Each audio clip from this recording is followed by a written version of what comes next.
یہ قرآن میرے محبوب کی زبان سے نکلا ہے، میرے محبوب کی زبان سے ادا ہوا، دل پہ اترا ہے، زبان پر سے نکلا ہے، اور کائنات کا سارے کے ساری کتابیں، ساری کی ساری کتابیں تبدیل ہوتی ہیں، بدل جاتی ہیں، جھٹلا دی جاتی ہیں۔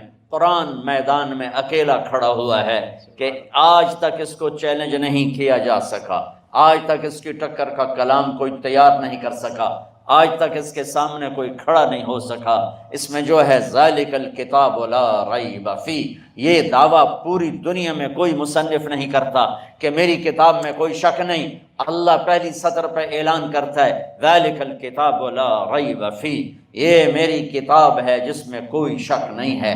وہ اس کائنات کے ذریعے سے اپنا آپ تعارف کرواتا ہے، سنریہم آیاتنا فی الآفاق وفی انفسہم حتی یتبین لہم انہ الحق۔ کائنات کا یہ اڑتے پرندے گواہی دیں گے کہ اللہ ہے، یہ بچھے ہوا گھاس کا فرش گواہی دے گا کہ اللہ ہے، یہ درختوں کے پتے بولیں گے کہ اللہ ہے، آسمان سے برستی بارش کا قطرہ قطرہ بتائے گا کہ اللہ ہے، بھڑکتی آگ کے شعلے بتائیں گے کہ اللہ ہے، ایک پانی کے قطرے سے مرد بنا دیا یہ بتا رہا ہے کہ اللہ ہے، ایک پانی کے قطرے سے عورت بنا دی یہ بتا رہا ہے کہ اللہ ہے، گٹھلی سے درخت نکال کر پھل پھول لگا دیا یہ بتا رہا ہے کہ اللہ ہے، دریاؤں کو پہاڑوں سے نکالا اور سمندروں میں گرایا اور ان کو بل دیے پیش دیے، یہ سب کچھ بتا رہا ہے کہ اللہ ہے۔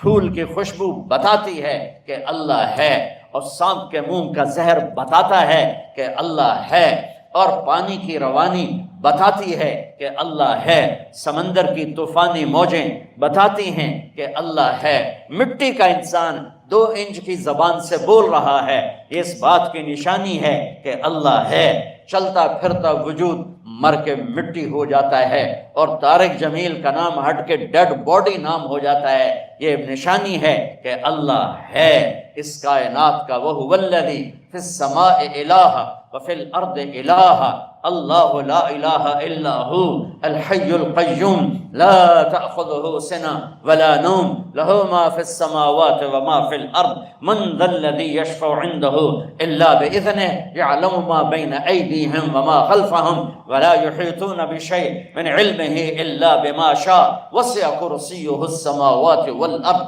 ولا یؤودہ حفظہما وہو العلی العظیم۔ اننی انا اللہ لا الہ الا انا، اللہ ہے، اس کائنات کا مالک اللہ ہے۔ ہمارے بر صغیر میں اللہ کو اللہ نہیں کہتے، خدا کہتے ہیں۔ یہ سب بچے بچیاں بیٹھے ہیں، سب پڑھنے والے ہو، آج سے ایک چیز کی پریکٹس کرو، خدا نہیں کہنا، اللہ کہنا ہے۔ کہو اللہ، اللہ، پھر کہو اللہ، اللہ۔ اب ایک خصوصیت بتاتا ہوں لفظ اللہ کی، لفظ اللہ بولنے میں ہونٹ نہیں ہلتے۔ کہو اللہ، غور کرو، ہونٹ ہلے ہیں، مجھے دیکھو، اللہ، ہونٹ ہلے ہیں، ہونٹ فکس ہیں اور اندر سے آواز آتی ہے۔ یہ لفظ اللہ اپنے نام سے بتاتا ہے کہ میں اندر اتارنے کی چیز ہوں، میں زبان سے بولنے کی چیز نہیں ہوں۔ لفظ اللہ کے لیے ہونٹ نہیں ہلتا۔ یہ بات علامت ہے کہ اللہ کو دل میں لے، اللہ کو دل میں لے۔ اور لفظ محمد صلی اللہ علیہ وسلم، بولو محمد، میم 2 دفعہ ہے اور میم کے لیے منہ بند ہوتا ہے، محمد، پہلی میم کے لیے منہ بند ہوا، دوسری کے لیے بند ہوا، محمد۔ یہ کیا اشارہ ہے؟ اللہ کے لیے ہونٹ نہیں ہلا، یہ کیا اشارہ ہے؟ کہ اللہ دل میں اتارنے کی چیز ہے۔ محمد میں ہونٹ 2 دفعہ ملے، یہ کیا اشارہ ہے؟ کہ ہونٹ کا ملنا اشارہ ہے یہ وہ ہستی ہے جو تمہیں اللہ سے ملا دے گی۔ نام کے اندر اشارہ ہے کہ یہ وہ ہستی ہے جو تمہیں اللہ سے ملانے آئے ہیں، جو تمہیں اللہ کا پتہ بتانے آئے ہیں۔ ساری دنیا تم نے کھوج ڈالی اور اللہ کو نہ جانا تو اللہ کی قسم ناکام عورت ہے، ناکام مرد ہے، اور اللہ کو پا لیا اور کچھ نہ پایا تو دنیا بھی اس کی ہے، آخرت بھی اس کی ہے۔ مرد ہے تو کامیاب ہے، عورت ہے تو کامیاب ہے۔ اللہ کو پا لینا ہی دنیا اور آخرت کی کامیابی ہے، اور اللہ کو کھو دینا ہی دنیا اور آخرت کی ہلاکت اور بربادی ہے۔ فلسفہ کربلا یہی ہے۔ حسین نے اللہ کو پایا اور ساری نسل ذبح کروا دی۔ آج تک ان کے لیے آنسو بہ رہے ہیں، ان کے لیے دل دکھ رہے ہیں، ان کے جھنڈے بلند کیے جا رہے ہیں۔ یزید اور شمر نے اللہ کو کھو دیا اور حکومت پا لی، حکومت لے لی، لیکن اللہ کو کھویا، آخرت کو کھویا۔ کوئی آدمی اپنے بیٹے کا نام یزید اور شمر رکھنے کو تیار نہیں۔ ان کے جھنڈے لہرائے، حسین کا جھنڈا سر نگوں ہوا، ان کے گردنیں تکبر سے اکڑی، حسین کی گردن کٹ کے نیزے پہ چڑھ گئی، ان کی نسل محفوظ رہی۔ حسین کی نسل ذبح ہو کے 2 سال کا بچہ عبداللہ بھی نیزے پہ چڑھ گیا، لیکن ایک نے اللہ کو پایا۔ اس کے لیے دلوں کی دھڑکنیں، آنکھ کے آنسو، سینے کے جذبات آج تک موجزن ہیں۔ ایک نے اللہ کو گم کیا، کھو دیا چند دنوں کی حکومت کی خاطر۔ اس کے لیے نفرت، اس کے لیے بغض، اس کے لیے غیظ و غضب کے جذبات آج تک ابلتے ہیں۔ میرے عزیزو، آپ میرا قیمتی سرمایہ میرے سامنے بیٹھے ہو، اللہ کے واسطے اپنی منزل طے کرو، اپنی منزل طے کرو۔